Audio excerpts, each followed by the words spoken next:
Good morning, ladies and gentlemen. Our next presenter is Paul Stonehill. Now, I don't know Paul personally. I only know him by reputation. But I'll tell you a few things about him. He's a Soviet-born researcher of both Russian and Asian mysteries. And we know him best as being the co-author of Mysterious Skies with Philip Mantle. And this is perhaps the definitive current look at ufological matters in Russia. His presentation for us today is going to highlight the book's best cases, but also a few never before revealed new ones as well. Ladies and gentlemen, please welcome Paul Stonehill. Thank you. Thanks. Thank you. Thank you for having me. It's a pleasure to be here. I'll get down to business. The book itself, yes, it shows the phenomena known as UFO phenomena in the old Soviet Union, Russia, pre-revolutionary Russia, and some of the current cases.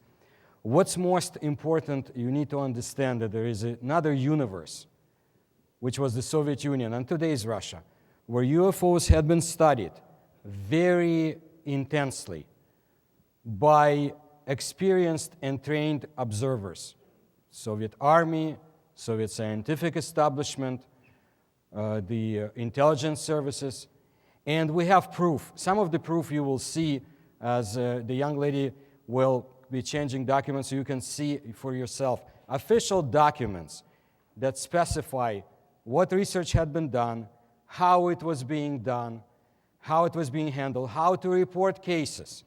Instructions were sent to the Soviet armed forces, all branches. What you see, you report. This is how to measure it.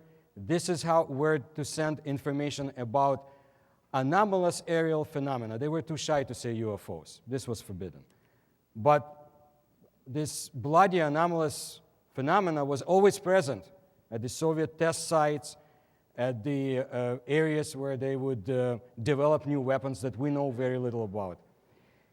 One thing I want you to understand, there was a very cozy and cute and close relationship between the United States and the Soviet Union on very interesting levels. So let's not be naive. When it came to UFO research, when it came to specialized space missions like the Phobos 1 and like the Phobos missions to the Phobos moonlet, Soviets and Americans and Westerners worked hand in hand. And we don't know how much information has changed hands, but believe me, quite a lot. That's why we cannot find what happened to the documents that Stalin had about Roswell phenomena. Because in 1994, my colleagues in the former Soviet Union were doing their best to get their hands on such documents, and they could not. Most of my research, not only about UFOs, but general paranormal phenomena in the old Soviet Union and Eurasia, meaning Europe and Asia, and China, because I also like to look what's going on there. It's published in Fate magazine, and you can read quite a lot about myself and about my current research areas, such as Professor Yefremov's legacy. I hope that article comes out soon. So fatemagazine.com, if you want to get in touch with me, if you need to look at some other documents, if you're interested in some of the original documents, because I'm in touch with Russian ufologists and Ukrainian, because I am from Ukraine, not from Russia, you contact me. Fate magazine will give you that chance. What I want, again, to say that the universe of UFO research was quite different and maybe more open in many ways than we have here, because you had less deceit from the military and scientists. The USSR was a secluded, isolated place. They had little knowledge of what's going on in the West. Very little. And if you wanted to know too much, you got punished. But there were enough cases, enough information in the Soviet Union to make people want to study it. Not only regular people, but top scientists like Professor Burdakov, who has done a lot for UFO research. who had worked with Sergei Korolev, father of the Soviet space program, and himself somebody who had witnessed UFOs, and somebody who put his money into the Tunguska research and expeditions, which is very, very important. I would say that the main case to propel UFO research in Russia and the Soviet Union was actually the 1908 Tunguska phenomenon. I don't know what to call it. Explosion, implosion. There are ideas that two objects or more met each other over the skies of Siberia that fateful day in 1908 and exploded. Or one object shot out from the permafrost area of Yakutia, intercepted a giant body coming into our atmosphere, about to destroy Earth, and shut it down. And it's not somebody like Grandmother Maria from some village speaking about it. Russian scientists with international names were not afraid to speak and study that. I would say that the Soviets had always, and when I say Soviets, at this point I want to say Soviet government, was always keenly interested in the whole UFO phenomenon. Basically to know, is this a danger to our armed forces? Are the Americans disguising something, sending UFOs into our airspace? So special investigation teams had been working through the period of Soviet history, and some of the best were originated in the Soviet naval counterintelligence and naval intelligence as well.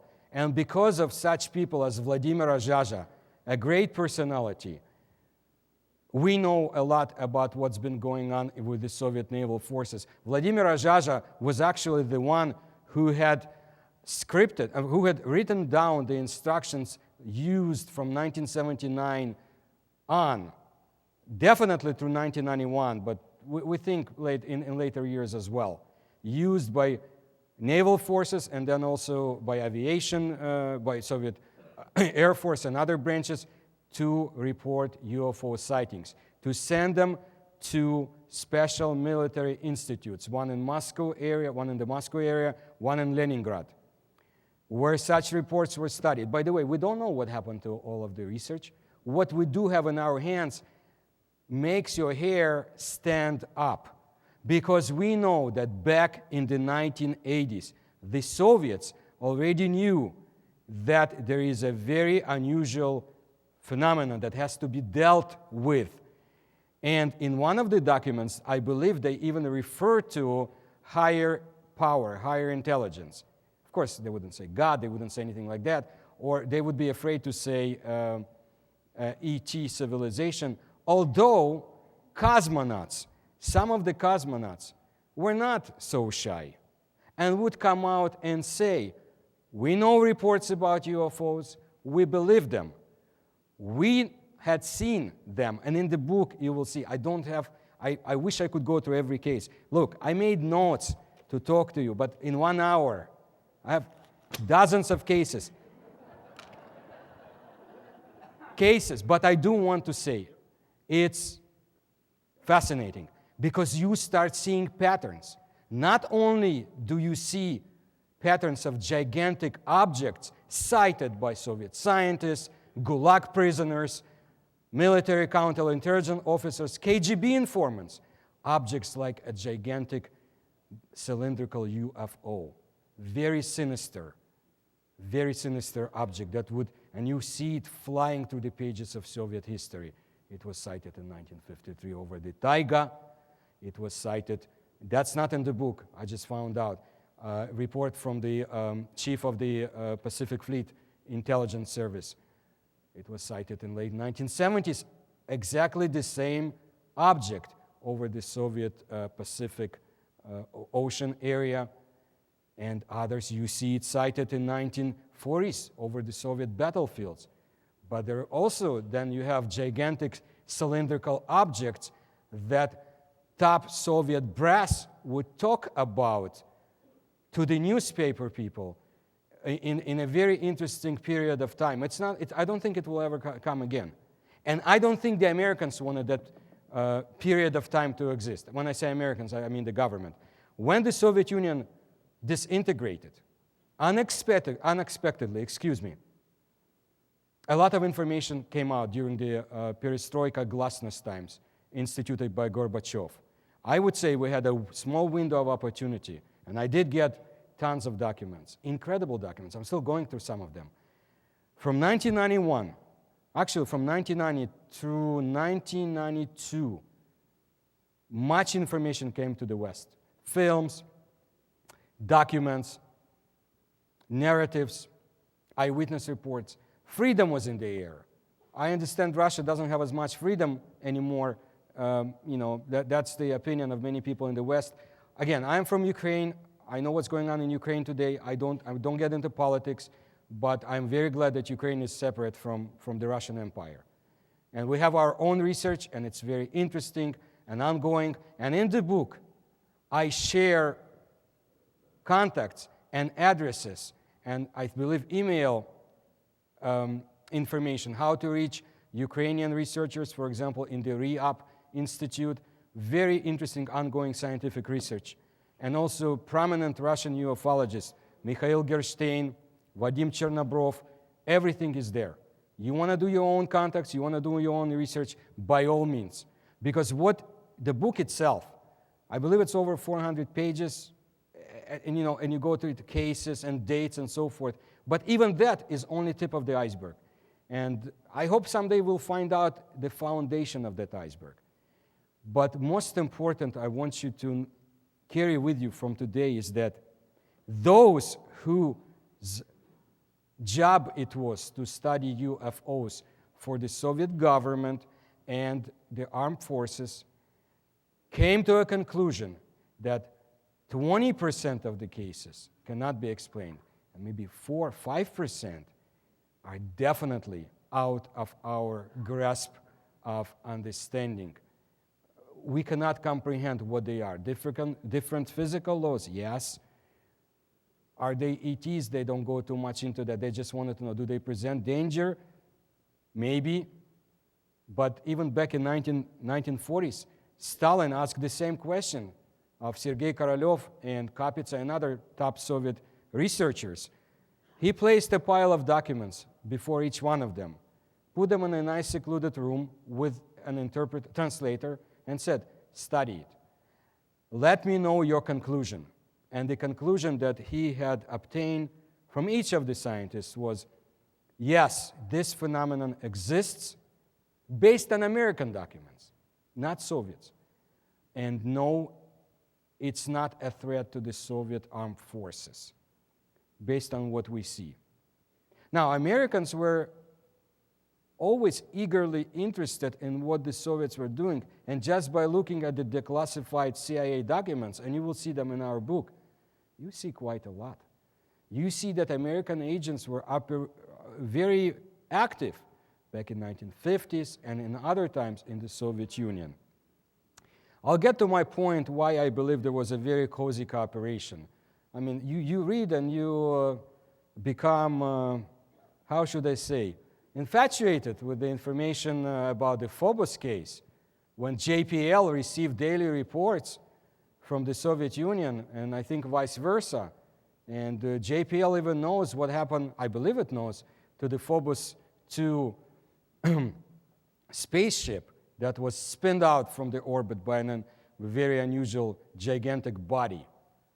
We had the reports came from the Soviet Union that JPL heard noises coming from the spaceship that was long gone. And also the Soviets picked up some signals. It's all in the book. We go date by date, name by name. And so when you read a report from 1989, a very interesting interview given by one of the top scientists of that program, who mentioned a swarm of small bodies around the Soviet spaceship. Now, I've never heard about this anywhere else. But we were able to obtain Soviet media reports compiled for us. And just based on open sources, you start seeing something really did knock that spaceship out of the orbit. Something really did destroy a program that cost Western investors a lot of money. Somebody put good money here in the West into that program. Now, again, the CIA and others, I'm sure, were following Soviet research very closely. Of course, they were interested. Why? What's going on in 1967? Well, what happened in 1967? You don't have any parallels in any of the Western research.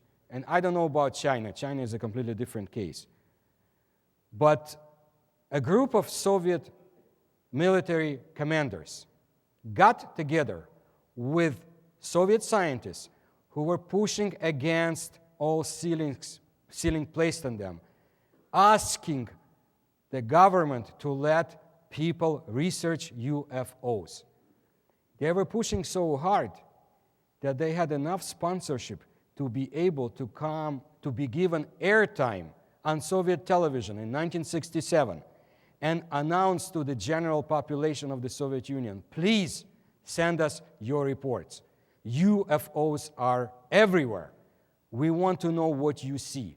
Send them to such and such address. It was like a revolution. Not political, but a revolution in people's thinking. Now you can report what you see.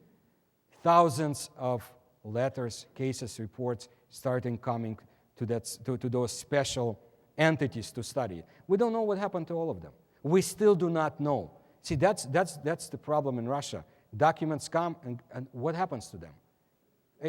It's hidden in some. It's like the old Spielberg's movie Raiders of the Lost Ark. You saw what happened to the Ark. So, I don't want to say that it's so innocent in Russia. I do think that those documents are under guard. Whatever was able to leak out, whatever information, it's not going to happen anymore. Nor do I believe Americans have any more cooperation with Russia. Those days are gone. There was a very, very close period of cooperation, late 1970s, middle to late 1970s. Then the Afghanistan war destroyed everything. But you start thinking, as you read the book, and I'm not putting ideas in your mind, but you start looking at dates, information, and names, and you start thinking, they had such close cooperation. Why? Who would be interested in destroying this field of friendship? But it happened. But at the same time, some of the most interesting cases take place from 1979, I would say 1976, through the late 1980s. Some historian in the future, and I hope he uses our book too, will be able to see those were the times when unusual, gigantic, and small objects that cannot be explained would come and hover over Soviet testing grounds, over Soviet missile silos, would almost start a war in 1982.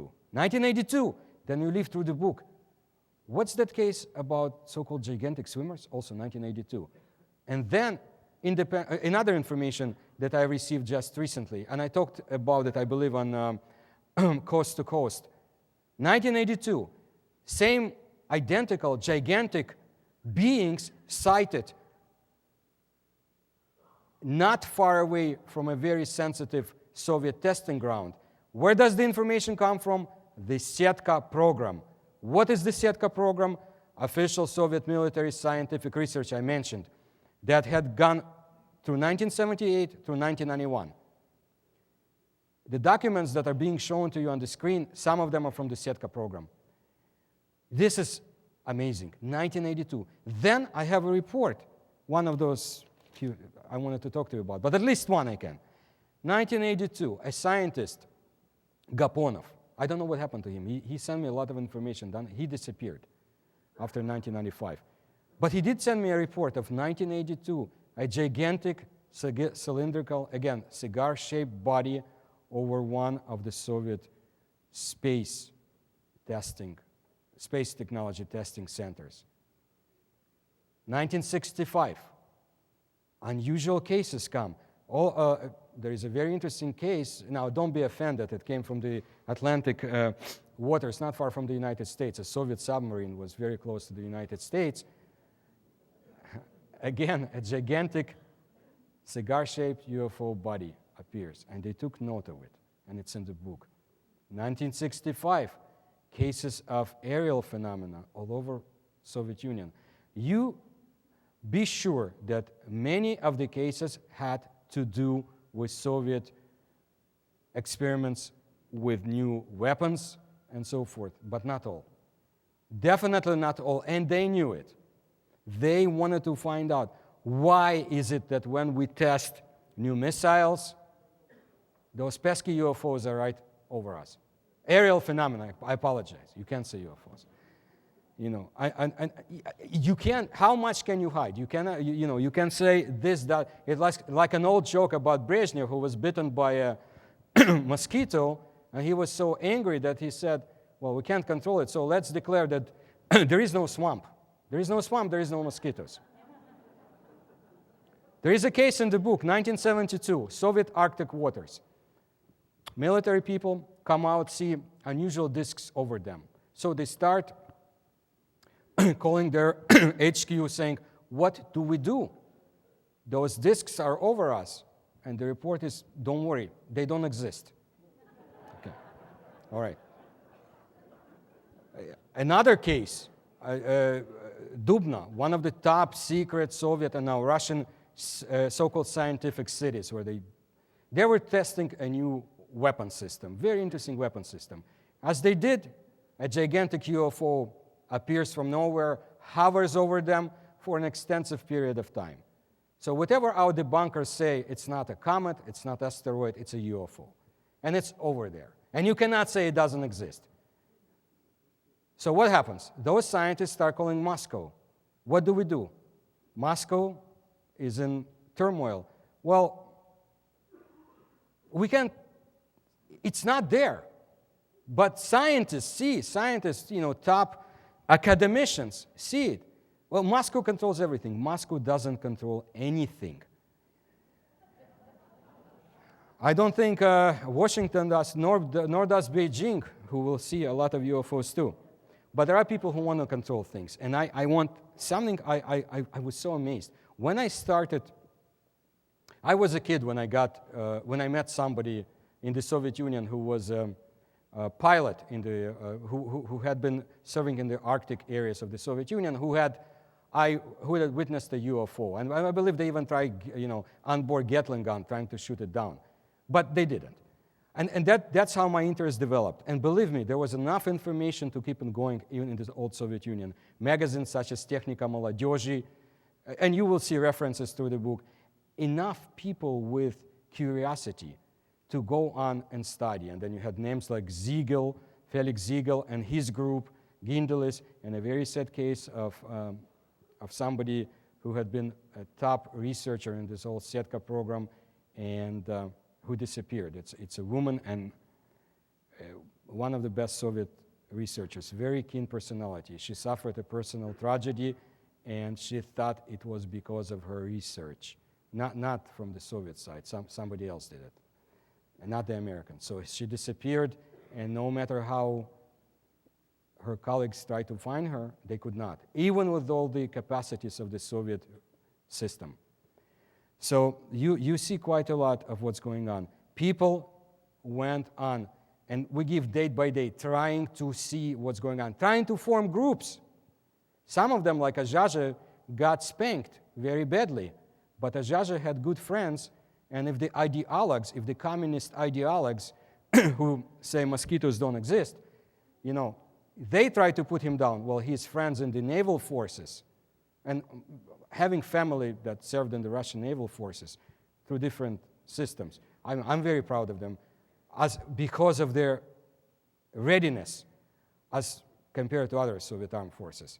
Let's say they have less drunks, and they're, I know, but seriously, always, I don't want to make fun, because military forces are military forces, and they do have training, and they had spirit to fight, to research, to study, but the naval forces were some of the best, and you will see proof. Plus, they had very interesting objects to deal with. And military counterintelligence personnel in the Soviet naval armed forces and Russian naval armed forces, they had to be ready for everything, and apparently they were. They met gigantic submarines, objects, so-called croakers. You will see it in the book. It's very interesting and detailed case to go into. Again, taking place from 1975 through 1980. What happened to the research? Some of it is locked away in naval archives. We obtained quite a lot to make some of the most interesting pages in the book itself. What I want to get back to is that people wanted to study. After my interest, after I got my interest in the whole subject, I met interesting people and I continued getting information even after I was a refugee, came to the United States. It wasn't easy. It was much easier after 1987, I would say. When my articles were published 15, 16 years ago, some of the people here whose existence is locked away in trying to say that UFOs do not exist, one of the debunkers who doesn't like me very much, I think was disturbed to the point that when an article about my research came out in Omni magazine, a report, I think in the same magazine, came out saying that all information from the Soviet Union should be forbidden from being published, something like that, that in the United States, not to let information coming from the Soviet Union to be presented. Why? And I said, what is it that I report, or that I write about that scares them so much? What is it? And you know what? My conclusion is this.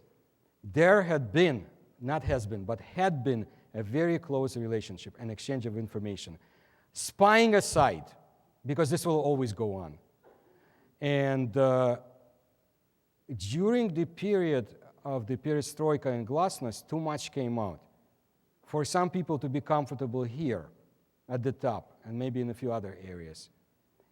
And that's why they, and whoever their agents are, started making accusations, denunciations, trying to make sure that nothing comes out.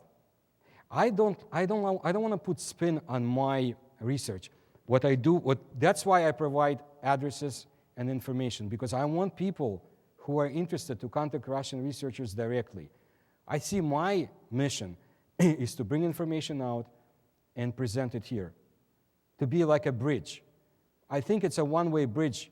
It's becoming a one-way bridge. But still, there's much information in the hands of Russian researchers such as Gerstein and Chernobyl. What they don't have is money. It's very difficult in today's Russia to go on with that research. Officially, there is no more government-sponsored UFO research. Only official, I'm sure they go on. No way current Russian government would not pursue something like that. Actually, there were rumors a couple of years ago that Putin was about to release some information. Very interesting. I hope so. I also know that Ukraine has possessed some of the files of the old Soviet Strategic Air Force. Going back to 2000, 2001, there were reports in the Russian and Ukrainian media that Russians were pressuring Ukraine to get, Ukraine wants to get good gas, natural gas deals, they have to transfer those archives to Russia. There is a lot of information that makes them apprehensive. Just as apprehensive as having nuclear weapons in some God-forsaken place. That's why a lot of it was transferred to Russia. Maybe this information is now transferred to Russia too. I just don't think that much of it is being transferred to Washington anymore. So it was a very interesting period of cooperation. And believe me, there was a lot to see. I will always underline and stress wherever I do presentations. Trained observers in the old Soviet Union and prior to that in the Russian Empire had sighted UFOs, had put down their sightings on paper, and were not afraid to come out with that. I have a chapter about astronomers. I wanted to make a point about astronomers because there is lying from our debunkers and from the Soviets. At least one famous cosmonaut saying, astronomers don't see anything. Oh, no, no. Astronomers come out and say, here's what I saw in 1965. I cannot explain it. Baltic states, Azerbaijan, top Soviet astronomers say, this is a UFO. This cannot exist according to our laws of physics, but it does. And they were not afraid to publish it in the newspapers. Again, after Stalin, Khrushchev was doing a lot of changes. You may remember him with the shoe, but because my parents and grandparents, lived in those periods of time, Khrushchev did a lot for the Soviet Union in terms of releasing prisoners from concentration camps. My father had seen that. It's not a pretty picture to see female prisoners of concentration camp being let out. Women, young women looking like elderly ladies and much. I don't want to get into it. A lot of interesting information you can see in Fate magazine articles about different periods, not UFOs, but different periods and Soviet paranormal phenomena and so forth. Khrushchev did a lot. And what I want to say is that some freedom, Solzhenitsyn was able to publish some of his works then. Some freedom came because of him. Brezhnev was somebody who, like I said, mosquitoes don't exist. Okay, but at the same time, there wasn't oppressive regime like under Stalin. You could talk, you could exchange information. If you talk too much and you would say, well, let's do something about the regime, then you suffered. But UFO information you could get your hands on, even in the underground, in the samizdat. And you will see dates and names in the book. And you could see how people were trying to read, to exchange information. And even the 1967 case that I started to talk about, I don't want to forget it. When they appeal to the general population, and names are given, not just, who they are, what they were, scientists and especially military. This is very fascinating. And there is one personality, General Stolarov, that we don't know too much about and what pushed him. But he was very instrumental. And so the group that was organized in the Soviet so-called House of Cosmonautics, and you will see the full name, that group existed, exchanged information and so forth. Then I think at the top, this cozy relationship between the United States and the Soviet Union flourished to the point that somebody said enough is enough, and they slammed it down. So other people in the Soviet armed forces, other generals, I don't want to say staged a coup because they were definitely directed, they shut down this freedom of UFO research. Everything was shut down. And denunciation articles appeared in Soviet media. And I believe so American debunkers were given free access to Soviet newspapers to publish their opinions about non-existence of UFOs. Just like Mr. Menzel's book was published in the Soviet Union. Of all the books that could be published, it had to be Donald Menzel's book. And it gave powder to those in the Soviet Union who said, no, UFOs don't exist. Don't talk about them. Bourgeois invention. I believe Mr. Menzel is also from the bourgeois background. Doesn't matter. You will see that too. And you start seeing, as soon as there is some freedom and organization and UFO reports start coming in, somebody slams it down. And they bring American friends who express their opinions in Soviet media. How cozy. And it goes on. And yet, like grass that always tries to grow through the asphalt or cement covering, that's how Soviet UFO researchers would continue their work. It was much safer in the 1960s, 1970s, than it was, let's say, in 1920s, when Professor Kulik had persistently led expeditions to the site of the Tunguska explosion, call it that. Much safer than when Borchenko led expeditions, KGB-sponsored, to the Kola Peninsula, which is a very interesting piece of Russian real estate that I urge you to read about in the book, because some of the most interesting cases come from the Kola Peninsula area in the northern Russia. And then we go back to ancient times, and you start seeing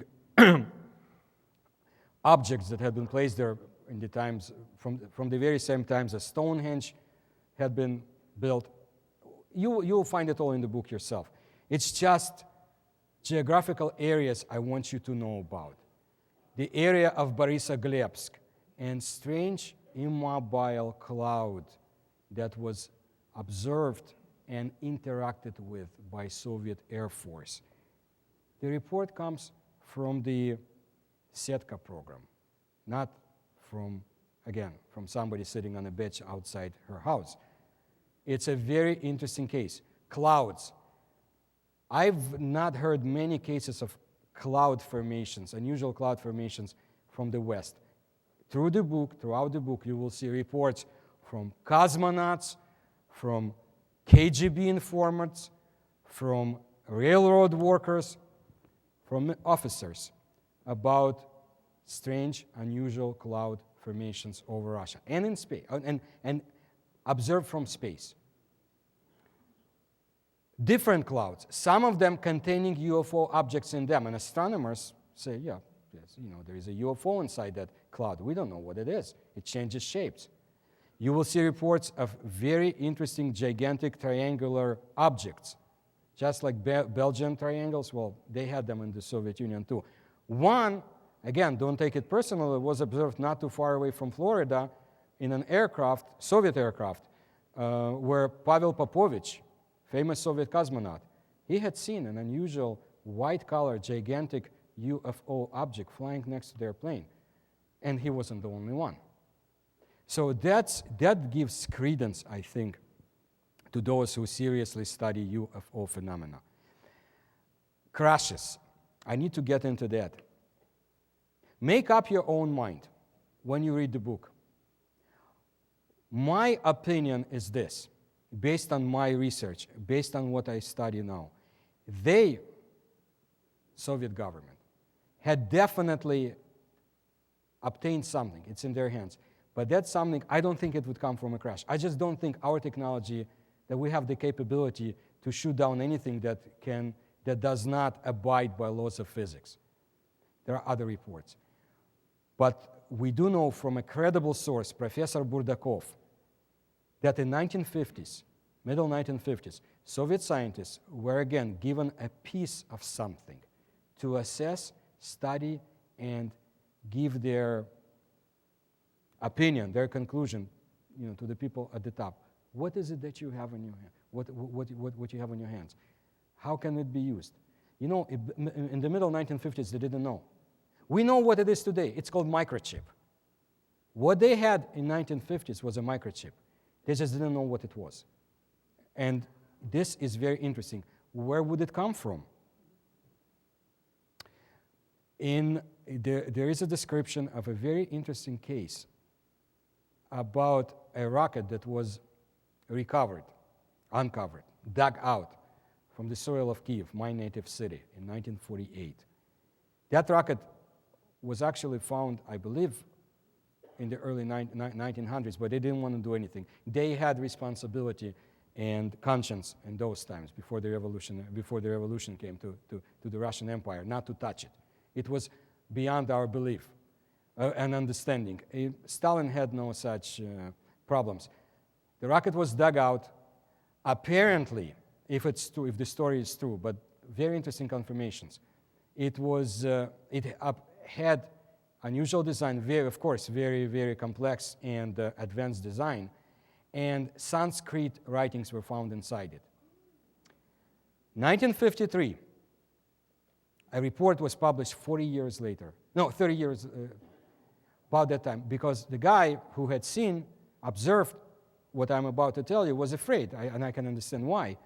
KGB, in a special truck, comes to an apartment building in Kiev, enters specialized apartment. They confiscate trunk full, I would say, of documents in ancient Sanskrit, Arabic, and descriptions of Star Wars-like encounters and other things, and also ancient writings from an apartment. Somebody found it, somebody kept it, somebody did not report it. Somebody was reported about to the KGB and they came. What happened to him, what happened to the documents, we don't know. But in my opinion, this is maybe where they had recovered that microchip. They just didn't know what they had.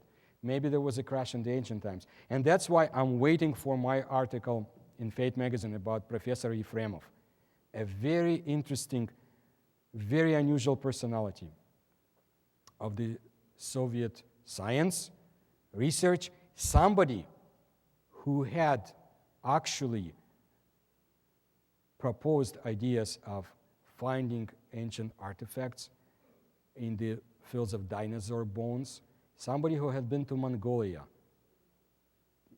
a number of times, somebody who had been a lawbreaker, I would say, in the Soviet Union, but whose books about the future are still being read and devoured in Russia even today. He was too complicated. He had friends in the West. He had enough information, exchange of information with some scientists in UCLA. Very, very unusual personality. Somebody who might know much, who knew much more than anybody else. When he died in 1972, the KGB had sealed off his apartment, confiscated what he had.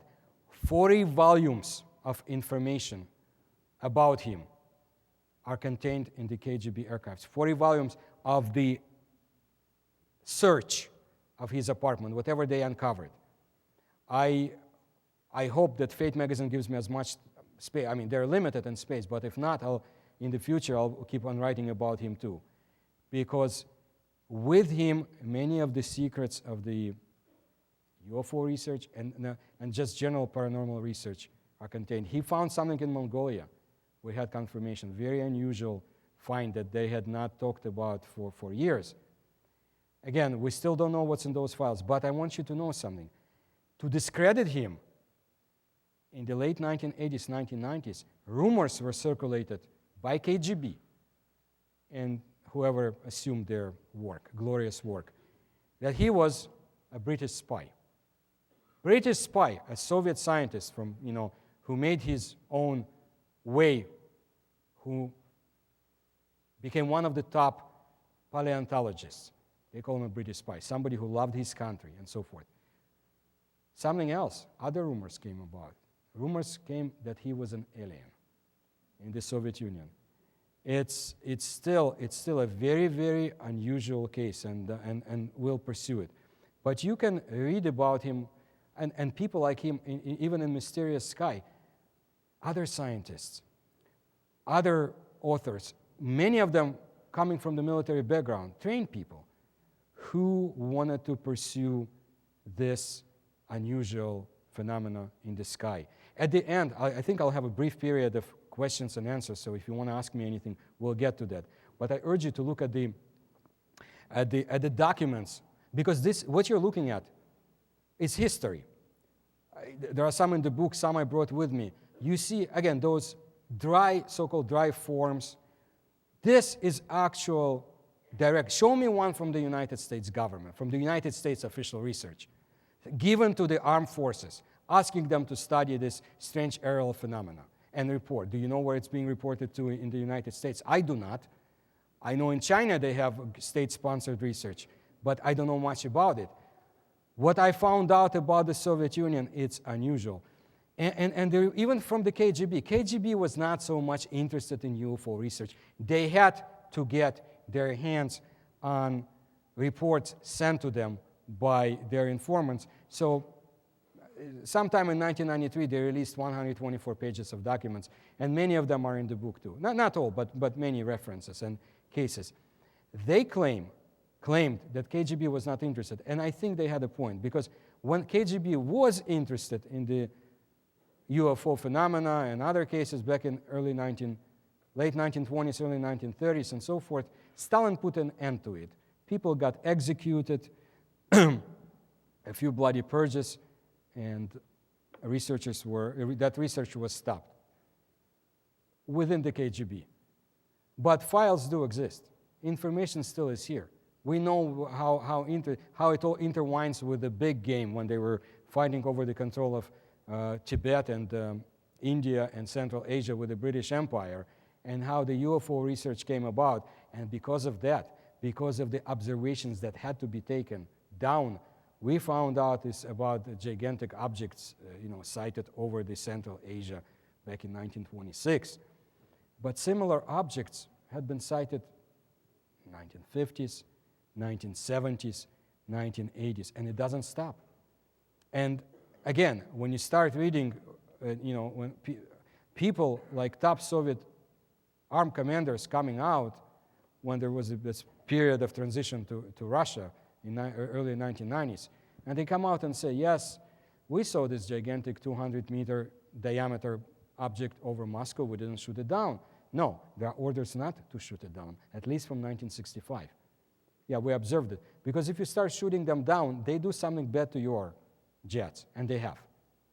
1953, they lost a few jets. 1960s, they lost a few around a very interesting area called the Iranian border, because there have been a lot of sightings, especially on the Soviet side, Central Asian side, during the Iran-Iraq war. And that brings to another point. Whatever something interesting is brewing, UFOs are always there. You can say they don't exist, but they are.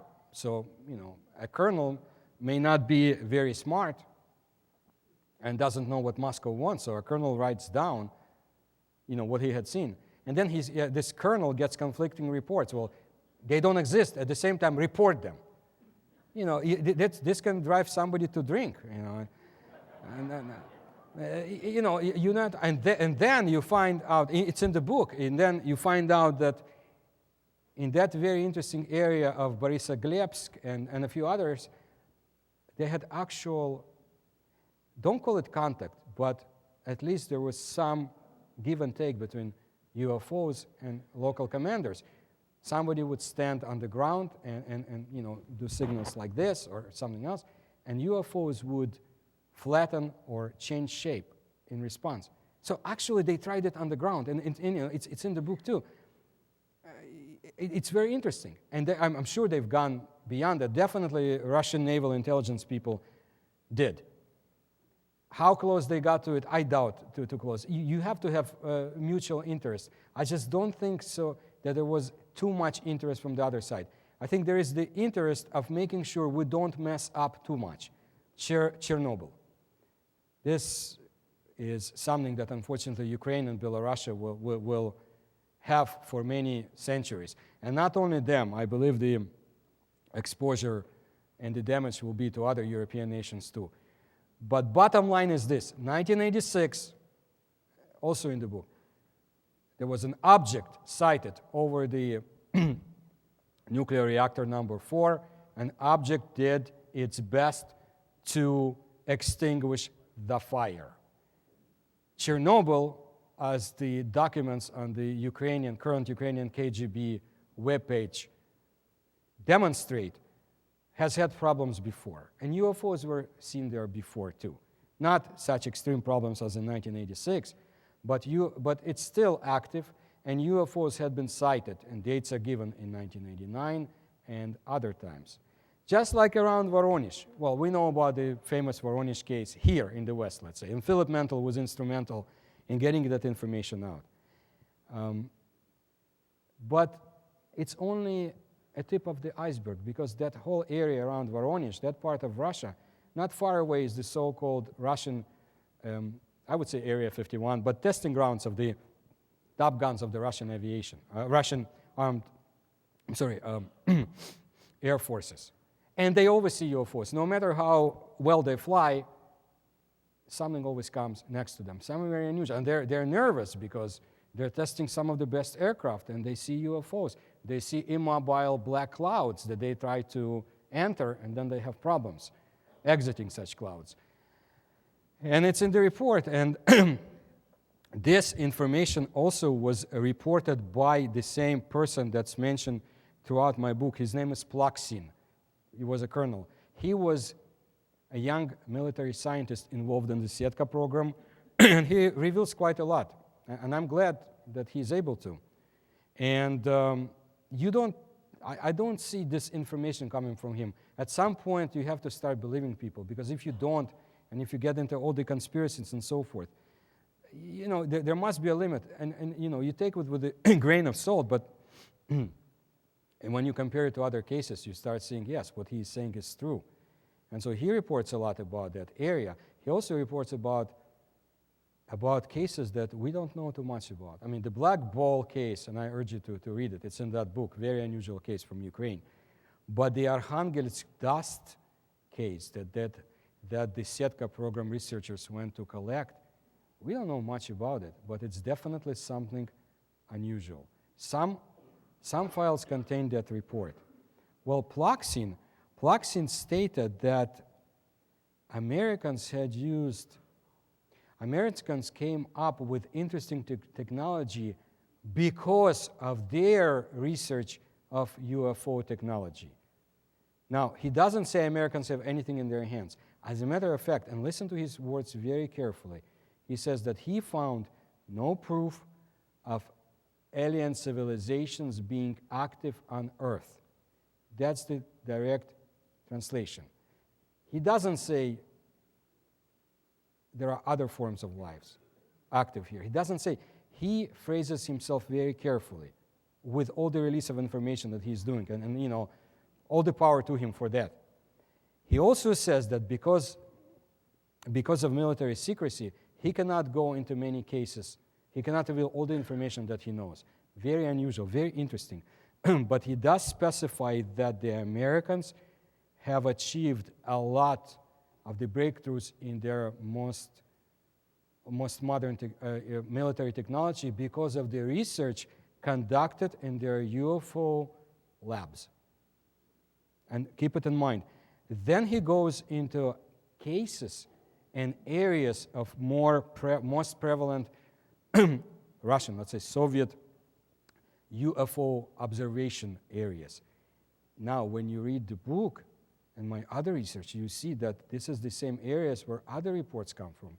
Old reports going back centuries, and our modern time that would not, you know, those cases were not from the Setka program, yet they confirm Altai region, North Russia, Karelia. Those are amazing, amazing areas. Lake Ladoga. Some of the most interesting Russian and knowledgeable researchers believe there is something at the bottom of Lake Ladoga, maybe a base of so-called alien civilization or something else. But, you know, and you start reading cases reported by Soviet military about gigantic bodies of coming in and out of the, you know, into Soviet lakes, at that time, Soviet lakes. Lake Sarez in Central Asia. An artificially created lake that if the dam that holds it bursts, there will not be much left from Afghanistan and other areas lying beneath it. Billions of cubic meters of water will come down. It's a how should I say, ecological disaster about to happen. You see UFOs there quite frequently. Why would the Soviets see them? Well, they were spying on American satellites, SDI program. And because of that, they were actually able to see, here's what's going on. Just like the reports from the engineering forces stating that in many parts, in many lakes of the Soviet Union, they had seen so-called gigantic swimmers, and that story again is in the book, and other objects, Lake Issyk-Kul. Remember those names. You're going to hear a lot about it. And, you know, in my later research, outside of the book, published in Fate magazine, I present information about strange archaeological findings in that area, in that lake, and more. That's one of the lakes, but Lake Baikal, a very unusual body of water, quite a lot. That's in Siberia. Quite a lot is going on there. Issyk-Kul is in Central Asia, Kyrgyzstan. And those areas that have not been, they've been explored, but not to the point like the Yakutia area, taiga. Yeah, you can go there on helicopters and so forth, but you need to spend time.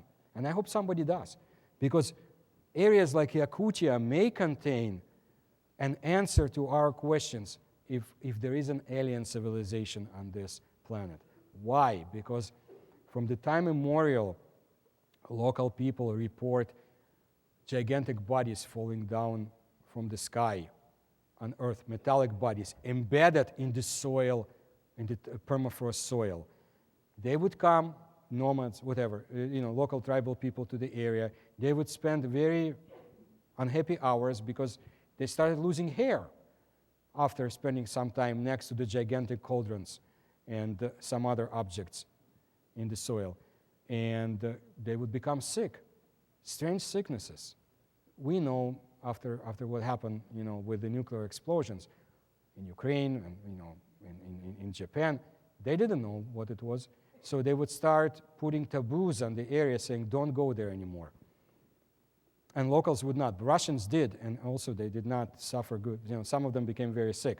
The point is that they believe that there is something in the ground of Yakutia. Local people reported stories, and we go quite in detail about it. Something that shoots down incoming bodies once in a while. Well, I believe next year will be 100th anniversary of the Tunguska case. And I think this may be one of the largest chapters in the book, and we'll continue research. Because whatever happened over Tunguska may hold the key to other research. And we still don't know, like I said, what it is, but there is research. We're not the only ones interested. Detailed information about expeditions to the site are in the book. What amazes me is that at the very same time, top-notch Russian scientific expedition was on site studying flora and fauna of the Far East. Detailed entries are in their diaries. They never mention the explosion. It's like it was wiped out from their mind, or somebody took it out from the diaries. I mean, Russian scientists from the St. Petersburg Academy of Sciences were as educated as those coming from Cambridge or Tokyo. They never mention it. And then a year later, some other very strange, unusual expedition makes its way to the area. We still don't know about them. We know that Stalin sent his expedition in 1949, actually Beria. I'm sure Stalin had a little part in it too. They wanted to know what happened in that area. And where are those files? We know they were on site. We know who they were and so forth. What happened to their findings? I don't know, but they do exist. So that is one of the most interesting cases to keep in mind, the Tunguska one. It will develop, it will go on, and people will continue research. And if we have good technology and less debunkers and people who say mosquitoes don't exist on our backs, we'll find out more. But again, there is no more government-sponsored funding for that. And even in the Soviet Union, there wasn't that much. When it came to Tunguska, Korolev had to pay his own money to send a helicopter expedition to the area, but he knew he needed to go there. They knew there is something over there to recover. Other interesting cases I want you to keep in mind as you read the book is the Monchegorsk object of 1986. If we could get Mr. Gorbachev here maybe next year, he will help us, I'm sure. Because 1987, sorry, he knew. He changed his itinerary, I believe, to go see that object, but he's too shy to talk about it. Small shuttle-like object recovered. No, it's not recovered. They found it out of nowhere. They, meaning Soviet military people in the northern Russia, around Leningrad. Kept it, put it in a closed-off area, studied it, even tried to break something because they couldn't. Small shuttle, like from very miniature people. And you will see the description. It's unusual. I mean, Spielberg doesn't come up with ideas like that. After a while, it simply disappears from their hangar. Gone. And again, it's not hearsay. It's not Uncle Ivan just, weaving his stories. You see a lot of information, maybe not as much as we would want to. And I don't believe the Setka talks too much about it. But then again, we don't know what the Setka, we don't know all of the reports from the Setka research. We do know enough to make you angry. Angry to the point why is it that UFO existence being denied and well-paid, I guess, debunkers spend their life existence trying to say it doesn't exist, when definitely Soviets had something in their hands, and Americans knew enough to keep an eye on them. And Soviets knew that 20%, according to the Setka, could not be explained. Of those 25%. And Soviet Academy of Sciences also said, well, 5% are bodies that are of physical nature unknown to us that must be explored further. Even that, saying even that is enough. They were not, again, although they had the research, they had to be shy. They had to abide by Marxism, Leninism. And I remember as a child, you had to study this nonsense. They made us study it in school. And, you spend hours waiting for toilet paper and lines and then have him to memorize what Marx wrote 100 years ago. Life is wasted, but there are people, but you have to live with it. You can't say no. You say no too much.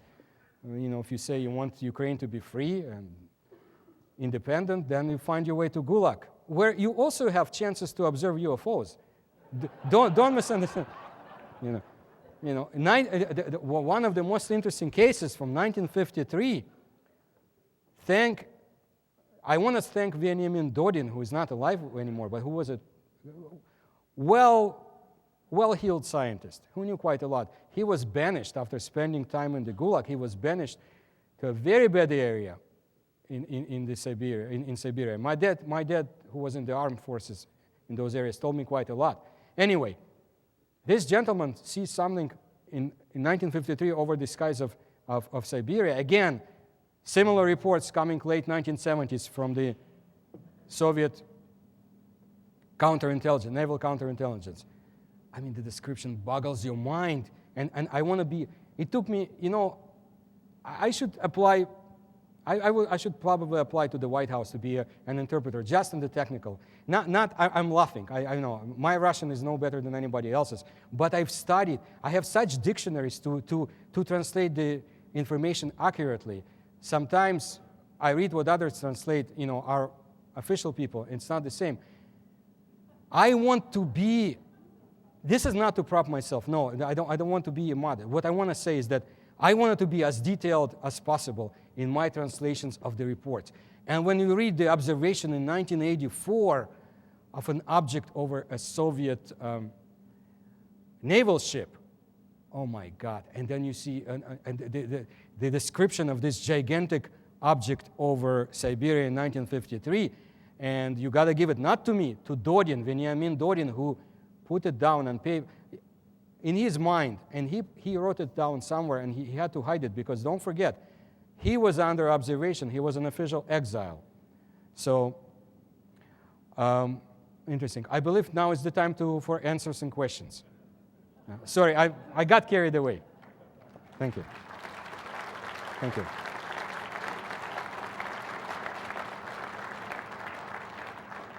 Thank you for your wonderful report. I think I heard you on Coast to Coast. Thank you. I have an old article from 1983 about a blitz, a UFO blitz over the Russian-Soviet spaceport. And they said that the craft pulled all the nuts and bolts out of the rocket launcher pad and even melted the joints that were welded.